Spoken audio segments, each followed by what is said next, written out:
all that kind of stuff. The security guards would let you walk in straight out the K4 and that, no problem at the time. It's kind of like a big family business with 3,500 people working in it, you know. Everybody knew everybody. So what year did you start? July 86. It was a big crop that just came in back then. It was, I think it was 40 blowers and 40 cutters. Started at the same time, all kids really, 16 and 17 year olds. And then what year did you finish? 2008, December 2008, I decided to go about 6 weeks before the factory went. So the factory's gone now 10 years tomorrow. So, mad, it's kind of mad, fast 10 years. What's you? Just tell us a bit of family. Yeah, my father was from Griffith Place. He worked in the glass factory. He drove the truck out there. My mother was from Ballytruckle. And we grew up in Henches Road, just around the corner from the glass factory. And did you always go your head into the glass factory? I did, yeah. I was 15 in March and I started there in June. So, And did you, what was the attraction with some money? money, a job basically. It was a job. And it was a job for life. That's what you thought at the time anyway. Didn't turn out that way, but that's the way people thought, you know. And yourself? Father's from Tyker Avenue, Glen Smith. My mother's from Barney Street. And we lived in St. John's Park. I went to school in Scullercorn, primary school. Then I went up to Mount Sion, which takes over from Scullercorn in primary. And I started the motor with Crystal on the 30th of May 1977. I didn't have to do a test or anything. I was just told by my father because he was a glass blower in the glass factory. He just came home and said, they're starting work on Monday. That's how quick it was in them days that you could start work. So I started on the 30th and I was there up to the 30th of January 2009. I was there when it closed down. I was on the duty in the office park with Danny there, playing cards all night and ran nights. So that's basically where we were at it. So like the tradition, my two brothers worked at Morgan Christian as well. One of them was a cutter, the other fellow was knocking off, but he left it then and he went to join the Navy. He had other things to do with it. So the three of us worked at Morgan Christian out of the four family. And as you said, you thought it was a job for life.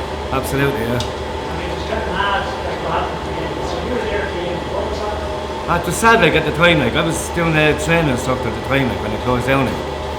People came into work that morning, 6 to 2, glass blowers, and we got told at 7:10 that morning that we went around the whole factory that the place is gone. But people actually kept working away until they got official notice that it was gone. So it was 10:30 that morning, 11 o'clock, before people realised that the company was just gone and they wanted everybody out. Like, so obviously no one moved.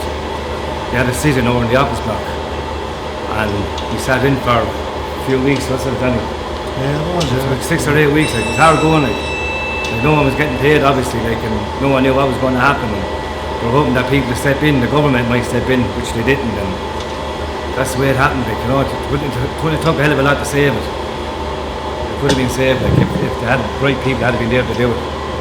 That's my belief anyway. Just to go back to when you first walked into as apprentices into the glass, what was your memories when you started at 7? Remember my father bringing me down, and he used to go into the K4 entrance, so he walked me all the way through to the factory, to the Matty's Hill entrance, and left me at security where Eddie Savage was supposed to pick me up. And that was at 7:30 in the morning. I was sitting outside the security office on about 8:10. Eddie Savage got told me I was late. Wearing a pair of white jeans at the time. He said, "This is not a bakery," he said, "it's a glass factory." Brought me in, that was the start of it. And was it very, did you know lots of people? Yeah, you know loads of people. Like a lot of the guys that were around my age, some of them started a couple of years earlier that. Some of them now are still blowing gas, like Chris O'Brien TV, he's up in Nova Scotia. His dad would have been the head of the training school at the time, when we went in. I had a couple of guys out in the civil club with me as well, Sean Burnock, and they were in there as well, and Brendan Farrell, you know. So I knew a lot of people around. But I suppose at that time, if you were 16 or 17 in Waterford, you knew everybody, you know, really. Small town. And when you started, was it what you expected when you walked in? It was and it wasn't. It was very daunting. Such a big place. Like even the first day I went in, you went in the front gate up to K4. Then on the lunch break, you had an hour for your dinner. I had to go home because I lived around the corner. But I had to go out the back entrance because I got lost trying to get out to the front end. It was huge. So you could go home for your dinner, sit down and have your dinner, relax for a few minutes, go back, a full hour. And did you feel very young with all these big older men there? I did, yeah, I was totally green. Really just hadn't a clue. And when you take the piss out of you, Oh yeah, they did, big time, yeah. like you've been playing jokes on you guys, Oh yeah, they said you have to get the usual thing and, cut this and, at the time you probably couldn't cut your fingernails, but Gives when a the glass bill master was going to give you the canter and say, look, you cut that for me, will you? so it's like an initiation. So Yeah. And you had to pay to give as good as you got. Oh yeah, as you got older and, when you were there a while, you done the same to other people. It's just the way it was. But listen, the other thing which I suppose a lot of people outside the class wouldn't realise is the pressure of working in the senior public like Dean. You had to make your wages. Absolutely. So I just want to talk to you a little bit about that. In the blowing and the cutting shops, I think there was a piece rate system, like a BSI system. So you had to make 125 BSI to try and make your wages. And plus, if you don't get paid for bad work, all glass has to be good. And they went through a stage then and any bubbles in them, they were classed as not getting paid for them either. So it caused a lot of stoppages in there, over it. But then myself and Tony then, when the tank furnace came in, we went on the piece rate committee. So we negotiated with the company through meetings and all that. We were actually able to make, the machines dictated the pace that you go, because it was a 20-ton tank furnace. So we kind of had it down to a T, but we put up with it a small bit, but the company didn't know. Like, to get the electricians, you have to bring it up the next, bring it down, and we got to go faster. But when they come in and time it, we got to go slower. So we were actually making 129 and 130, 132 BSI, and they were telling us the machine, they're not allowed, it's impossible to do it. But everybody used to make their wages with not too much pressure. Like with the wine shops, I don't know much about the wines, I didn't work on the wines, but Tony did. The pressure they were under was enormous to try and make their wages. Those fellas coming out, I've seen it in where I worked in the light headies, like one shop in particular. They had to go down to the canteen on a Friday to get money out of a box down there. They didn't have their wages.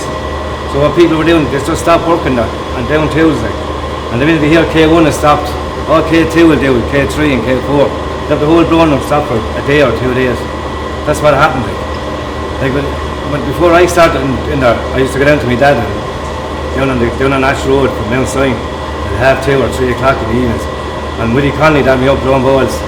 So I was blowing in the shop for an hour in the evenings. So when I went in there, like I was able to do it.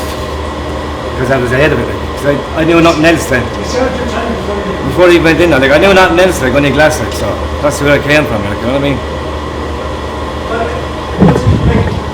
was it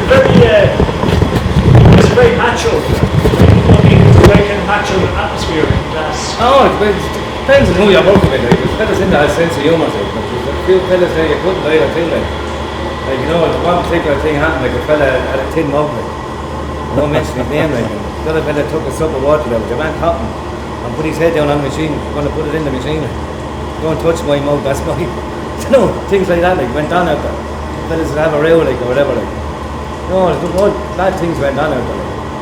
But also the pressure of trying to get your wages every week. That kind of, Yes. that too big people's heads. So you get a sheet every Tuesday with all what your wage is supposed to be that Thursday.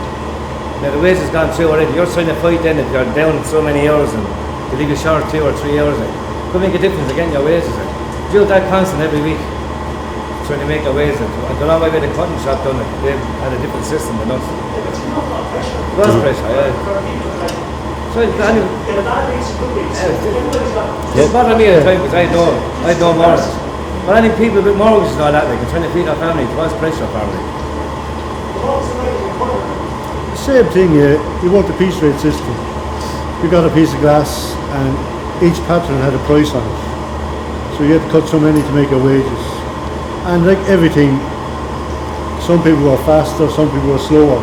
So everybody wasn't on the same wage. You know, it depended on your ability as a cutter and basically as a good worker, fast worker. But you didn't earn a penny until you put a glass to a wheel. you know, you had no basic wages really. Do you know, like in Waterford, people saw gas workers as being well paid and it's not back then. You know, Bad Mountain went on. I mean, what was that like for you? Did you get a lot of that outside of them? Yeah. But that's an untruth though, like. A lot of people thought that, like, there was a piece rate system there. We didn't ask for a piece rate system. And you became so good at it that you made money. A lot of people in that factory were on crap money.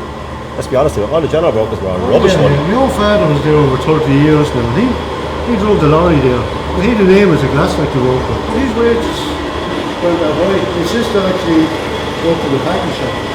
And those weeks, her wages were higher than my father's. And she was only there a couple of years. But he had the name as being a glass factory worker. I mean, it's because Waterford was very one-class town. These are probably... It wasn't that But kind see, the problem with the blowing room was like, I mean, we start working at 8 o'clock in the morning. And we used to finish at 3:20 because we used to only take a half an hour for our lunch break. The cutters used to take an hour. So they'd finish at 4, but we'd finish at 3:15 or 3:20 and clock out. But you're tied to that furnace from 8 o'clock to 3:20. You can't go up for a walk. And no disrespect to certain parts of the factory, they're putting a trolley, they're walking around the whole time. You're going from the furnace out to the tank like this way, where you're making your glass. If you step away from there, you're not making any money then. So you're tied to that like, for the whole 8 hours. You're kind of tied to the bench as well, aren't you? Oh, You know, it's the same with the cutters in the bench like. If they go off to the toilet or go up for a walk, that's costing them money. If you take an extra 20 minutes for his tea break in the morning, that's coming out of his pocket, not the company's. Because they're not getting the production. So you're tied to So we're tied to the bench. Yeah. Same with the blowing like. We're tied to the machine like. I worked for years in the wine shops, and there was 4 in a shop. So the blower, a ball blower, a pick and a stemmer, and each one depended on each other. So if the blower wasn't in good health on a Monday morning, you were guaranteed the wages were going to be down, you know. And then I see it after a while that people just explode and they kind of lose their ag with the blower, get rid of him, I want someone else in, that kind of stuff, you know. Yeah, same in the cutting shop. You worked on a bench. There was 60 on a bench, and you all got paid a percentage of what the whole bench made. So if you have 3 fellas working very hard and 3 fellas slacking, everybody is down in their wages. So you could have tension that way on a bench. There's been some animosity, wouldn't it? Yeah, definitely. Yeah, that was the system that was in place. And obviously, that time in Waterford, there's a lot of good characters in the factory. Oh yeah, I yeah. mean, who would stand in your head? What kind of people would stand out in your head for? Oh, so you have to think about that. You want to be there with that. There's so many about that. There's There's so many about that. Like, there was one character now who worked in the blowing room in K1. I never worked in K1, so I don't mind saying it. I worked in K3 nearly all the time. But he used to go down to the nurse on a Monday morning at 10 o'clock. Tell the supervisor, go down to the nurse. I think the supervisor Don Card. Down to the yellow house he was going. He'd have 3 pints down the yellow house. He'd go back up then and he'd turn around and he said, Don, I have to go back down again at about 12:30 or so. And then his lunch break at 1 o'clock on half one. So you go down at 12:30, he's down the yellow house and you have another 4 or 5 bottles at 3 half ones. And he's standing outside the gate then, because I know he used to get a little home off his fella. He's outside the gate like that at 3:30. Going on a lot like, you know. There was obviously very fractured. Oh yeah, fellas then, but you turn a blind eye like, no one used to say that. Not a couple of fellas, they could have a couple of whiskies in their tea at 9:30 in the morning. Went on it, you know, but look, there were no animosity, like, you know. It was a huge workforce. Oh, it's just 3,500 like, hard to control them all, like, Absolutely. you know. But what happened then, like, was when we were cutting back on the workforce, the actual workers, like, blowers and cutters and all that, like, there was 380 blowers there.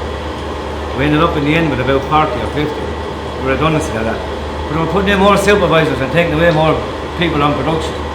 So you got to the stage and you had as many supervisors as you had production people making production glasses.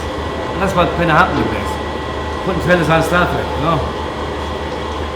And just, how did you go from, like, I mean, obviously, you were left over, somebody took out your time. How did you go from that to setting up your own business? How did that work? had a chat and kind of, like when I left, I took all my tools with me and up in the factory went a few tools went missing as well. We had an idea kind of just to put this together. Like when that went, there was Waterford Crystal wasn't coming back, and we had a plan of action before Waterford Crystal met the city council and that. So we had to go ahead for this. There was a lot of work went into it with city council and that, so the building took a couple of years to do, you know. But we basically had a chat with each other and kind of decided to do this, and we wanted to go with a bit of colour instead of just the usual. Like Waterford Crystal and Tipperary Crystal and Killarney Crystal and Lockman's, all the same. We were told that by one of the people up, one of the managers up on the big shops in Dublin. She wanted something different, so we kind of came up with this, you know. It's all designed by ourselves and made by ourselves. And obviously it's very different this year with what it's colour, there's a lot of colour and a lot of stuff. And like when we're making stuff for ourselves from Waterford Crystal, we're making fish or something like that, we use a little bit of colour, but that kind of died out in the end, you know. There wasn't many people making that kind of stuff anymore. But like, Which is funny, the workers used to do this themselves. yeah. But it was never really actually the same. They would have made limited runs with the likes of John Rosh and stuff like that, you know. But even like when they started doing colour stuff, they started using it in a spray booth and painting it on when it was finished, you know what I mean? So like we do with traditional making, like you'd see like same kind of stuff as you'd see in Murano or that kind of thing, you know. Everything is done completely by hand, and like the genuine isn't two pieces unique, or two pieces are alike, you know. Everything's, while they look the same, they are unique. And we know ourselves from working at Waterford Crystal that like you're going to get a bubble. You're going to get a bubble. Simple as, you know. In Waterford Crystal there was a lot of cuts on it, so they could cut the bubble out or something like that. We do, Danny does a lot less cutting on it, it's more engraving than cutting. So if a bubble is there, it's going to stay there. It's just part of the makeup of the glass, you know. And you glad you made the world about this cigars, as a group. Oh yeah, like it was a risk. We took a chance, but we had, you know, we're 30-year experience each. Plus Richie had nearly 40 years. So it was scary. The first 2 years was scary, but we're still learning. It was a whole new learning curve for us, and that's a new life experience. Exactly. You're getting my charge of yourself. We are, yeah. Like, we're responsible for everything. You know, if it's not made, if it's not sold, we don't get paid. Whereas in the glass factory, you went in on Monday, you put in your effort, your money was there on Friday. You know, you didn't have to worry about sales, costs, the dollar, you know, all this. And like, what kind of stuff is, you know, our customers going for? A lot of the customers are going for a lot of the smaller stuff, like the likes of all big bowls and all that. It's kind of depends on what markets you're going into with all that kind of stuff, like, or what kind of shops you're getting into.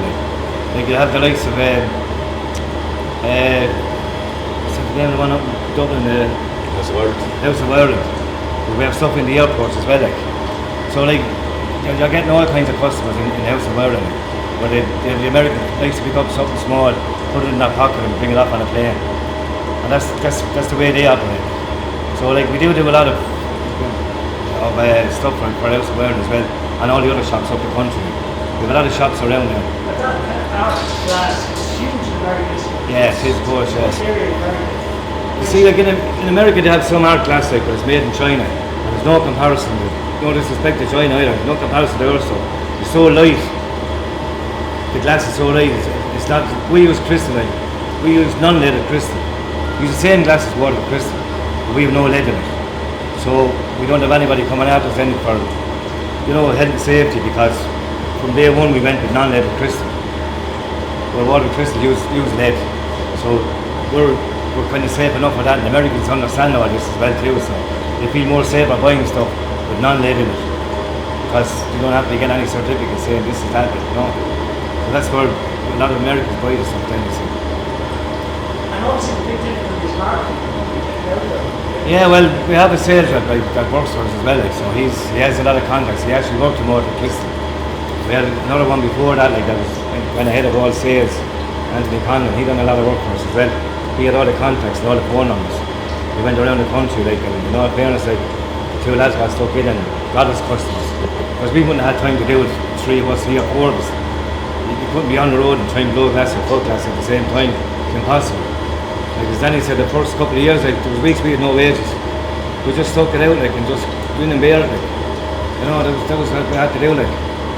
Well, it's great. It's great that, in a sense, you know, business like these, you years has emerged from the ashes. Well, like, I mean, Waterford Crystal made a decision for us. They sacked us. So if they didn't, we probably would be still there. But they gave us the shove that we needed it. So you have a choice, either sit at home looking out the window, or you get up and do something. And we decided, like, we'll give it a go, like, and we went to Bill Rafter in the enterprise board, and Bill was very good to us. Then we ended up down in the council in, and John Hadigan got us the building built. There's nothing here, like, this is built for glass. So, like, we did get great help. Like. Well, thanks very much, lads, and I wish you the best of luck. Thanks very much. Thanks very much, Ali. Bye. May it grow and develop. We'll keep it the way it is at the moment anyway, see how we're going. Thanks very much. You're welcome, I don't bother. Lots of good work. Yeah, no bother, alright. Thanks, sir. I'm going to take a walk. I'm going to gas pump. Now,